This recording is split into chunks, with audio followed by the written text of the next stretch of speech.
አንዳንዶቻችሁ እንዳትሰራ ስለተፈለገ መንግስት ውስጥ ያሉ የተወሰኑ ባለስልጣናቶች ሆን ብለው በሴራ ከሀገር እንድትወጣ አርጓት ነው ትላላችሁ። አንዳንዶቻችሁ በረከት ገበሬዋ በግብርና ስም ብዙ ነገሮች ውስጥ ተነካክታለች ትላላችሁ። ለማንኛውም የፖሊስ የፍርድ ቤት የመጨረሻ የምርመራ ውጤት ይጠበቃል። ከዚህ ጋር በተያያዘ ህግ የያዘውን ጉዳይ ሶሻል ሚዲያ ላይ ፌስቡክ ላይ በተደጋጋሚ ጊዜ ጽፋበታለች። ቲክቶክ ላይ መታ ተናግራለች። መንግስት ውስጥ ያሉ ማፊያ ሰዎች አላሰራ እንዳውላትና ቢዝነሷን ለመውሰድ አልፎም ደግሞ የወርቅ ቢዝነስ ውስጥ በመግባቷ ደስተኛ ያልሆኑ እነዚህ ማፊያ የመንግስት ሰዎች እንደሷ ንግግር ኢንሳ ውስጥ አሉ፣ ጠቅላይ ሚኒስትር ቢሮ አሉ፣ ፖሊስ ውስጥ አሉ፣ ሁሉም ቦታ አሉ። እነሱ ናቸው። ከዛ በተረፈ እኔ ለሀገሬ ለወገኔ ለህዝቤ ሳገለግል ስሰራ ይኖርኩ ነኝ። ከነዚህ ማፊያ ቡድኖች በተጨማሪ ላይፌን ሜዘረብል ያደረገው ሰው አወንታ በርሲሳ የተባለ ሰው ነው ትላለች። አወንታ በርሲሳ ኢትዮጵያ ውስጥ ወንጀለኞች ናቸው ብሎ የሚያስባቸውን አጭበርባሪ ናቸው ብሎ የሚያስባቸውን ሰዎች ያጋልጣል ወይም ደግሞ በድፍረት ይናገራል ተብሎ የሚታመን ልጅ ነው። በብዙዎቻችሁ ዘንድ የሚታመን ልጅ ነው። ይሄ ልጅ በተደጋጋሚ ጊዜ ስለ በረከት ገበሬዋ ስለተፈጠረባት ክስ፣ ስለምትሰራቸው ስራዎች ብዙ ጊዜ ሲናገር የቆየ ልጅ ነው። ከዚህ ጋር ተያይዞ በተደጋጋሚ ጊዜ አወንታ በርሲሳ ነው እንዲያደረገኝ ምናምን ትል ነበር። ይህን የሰማው አወንታ በራሱ አካውንት ላይ የሚከተለውን ምላሽ ሰጥቷታል። እስኪ የአወንታን ምላሽ እንስማ። በረከት ወርቁ አደራ በተባለች ግለሰብ ሲጠራ ይህን ያህል ደባሪ ነው። ትናንትና የልደትዬን ድግስ ቁጭ ብዬ 90 ዲግሪ ላይ ነበር። ለካ በቲክቶክ ፍርድ ቤት በረከት ወርቁ አደራና ፍራኦል ብቻ ጥሪ ያርገውልኛል። ዛሬ አይደለም እንዴ ጉዴን የምሰማው። መንግስት ከምፈልጋቸው ባድግኛ ወንጀል ከምፈልጋቸው 4 ግለሰቦች መካከል አንዷ ናት። ስለዚህ ከተደበቅሽበት ጎሬ ወተሽ ነይ ብሎ ጥሪ ያወጣላት ሴት እንዴት ላይቭ ላይ ያወራታል ብለህ ገመትከኝ? ፍራኦል ይህን ያህል የምታለብሰው ይመስልሃል? ምን እንዳወራላት ፈልገህ ነው? ምን አይነት ሚስጥር እንድነግራት ፈልገህ ነው? ኤኒዌይ ዛሬ ጠዋት ሃይላይት አየዋችሁ።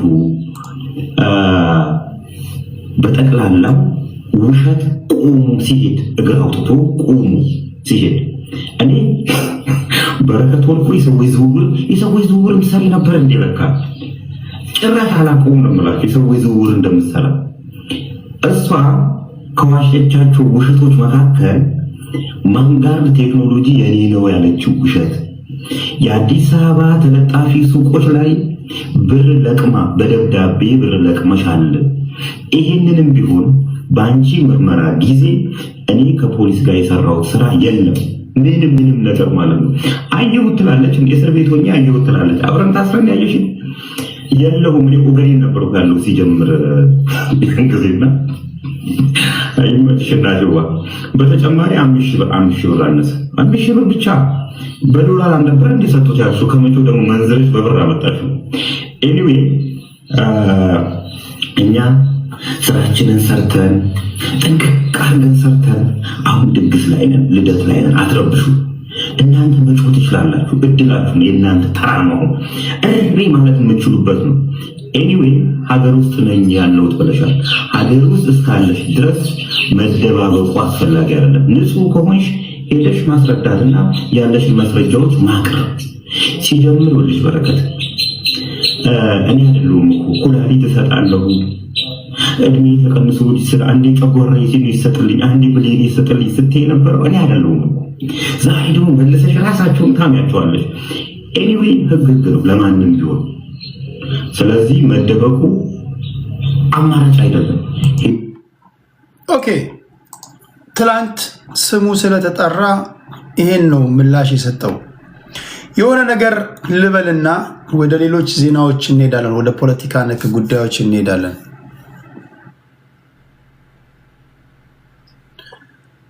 ኢትዮጵያ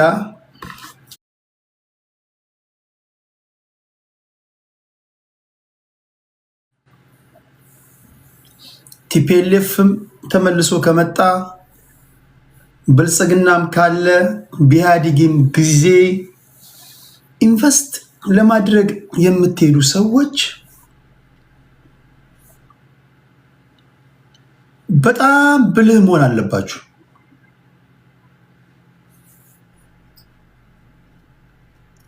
የመጀመሪያው ነገር ፖለቲካ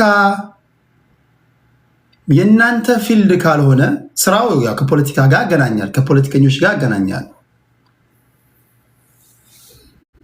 ሙያችሁ ላይ አተኩሩ። ለምሳሌ ገበሬ ከሆናችሁ ግብርና ላይ፣ ማኑፋክቸሪንግ ኢንዱስትሪ ውስጥ ምናምን እዛ ላይ የምትሰሩ ከሆነ እዛ ላይ በምታውቁት ሙያ ላይ መስራትንም ተለማመዱ። ምክንያቱም ፖለቲካ ውስጥ ከገባችሁ ፖለቲከኛ ስላልሆናችሁ ፖለቲከኛ ይመጣል ይሄዳል፣ አንዱ ይሾማል፣ አንዱ ይወርዳል፣ ከዛ በኋላ ሌላው ይመጣል፣ ከዛ በኋላ ሌላኛው አንዱ ታበያለሽ ታበላለ፣ እሱ ብላክ ሜል ያደርጋል፣ ተጨማሪ ይፈልጋል። እንደገና ፍላጎታቸው ስለማይሟላ እነሱ ብዙ ነገር ይጠይቋቸዋል። ብዙ ገበሬዎች አሉ ኦኬ ኢትዮጵያ ውስጥ ከበረከት በብዙ እጥፍ ግብርና ውስጥ ተሰማርተው የሚሰሩ አሉ። በጣም ብዙ ባለሀብቶች አሉ ከኢትዮጵያ ውስጥ። በረከት ብቻ ለምን ነው በረከት ብቻ እንደዚህ አይነት እሰጥ አገባ ውስጥ የገባችሁ? በተቻለ መጠን ለሷም ፌርነስ ላለውም ነባራዊ ሁኔታ ፌርነስ ትንታኔ የሚያስፈልገው ጉዳይ ነው።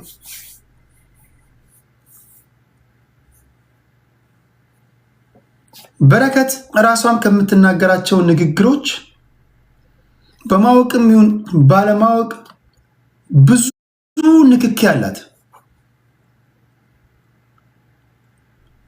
ከባለስልጣናቶች ጋር በጣም ጓደኛ መሆን በነገራችን ላይ ኢንቨስተሮች ሆናችሁ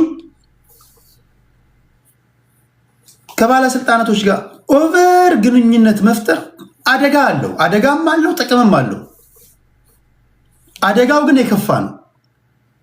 እንደ ኢትዮጵያ ወይም በማደግ ላይ ባሉ ሀገራት ላይ ኢንቨስት የምታደርጉ ሰዎች ካላችሁ፣ ምክንያቱም የሆነ ቀን መንግስት ወይም ደግሞ ውሳኔ ሰጪ አካላቶች ግምገማ ብለው ከጀመሩ፣ ኢትዮጵያ ውስጥ ግምገማ እንደምታውቁት ነው። ተነካክታችሁ ልትያዙ ትችላላችሁ። ስለዚህ አብራችሁ ነው የምትገቡት። እንዴት ነው በዚህ ደረጃ ኢንቨስተር ከሆነች፣ በዚህ ደረጃ መንግስት መሬት ከሰጣችሁ፣ ከቀረጥ ነፃ እቃ እንድታስገቡ ካረጋችሁ፣ የምትሸጡበትን ቦታ ከሰጣችሁ፣ አገሪቷን እያስተዳደሩ ባሉ ዋና ዋና ሰዎች ከታወቃችሁ፣ እናንተ ቢሮክራሲውን አልፋችኋል። በቃ እናንተ የወረዳው ባለስልጣን ሊያስተጓጉላችሁ አይችልም። የቀበሌው ባለስልጣን ሊያስተጓጉላችሁ አይችልም። የክልል ፕሬዝዳንቱ ሊያስተጓጉላችሁ አይችልም። ምክንያቱም እላይ ካሉ ሰዎች ጋር ነው የሚጋጨው። እነዚህ ትላልቅ ኢንቨስተሮች ሆናችሁ የምትገቡ ሰዎች፣ በተለይ ኮኔክሽናችሁ እላይ ካሉ ሰዎች ጋር፣ እላይ ያሉ ሰዎች የሚያውቋችሁ ከሆኑ አላስፈላጊ የሆኑ ግንኙነቶችን ማቆም አለባችሁ። በተለይ ከክልል መንግስታት ጋር፣ ከሰላምና ደህንነት ቢሮ ውስጥ ካሉ ሰዎች ጋር። ለምንድን ነው እነዚህ ነገሮች ብዙ ነገሮችን ሊያነካኳችሁ ይችላሉ። በረከትን እጇ ብዙ ቦታ እንደገባ ነው የሚነገረው።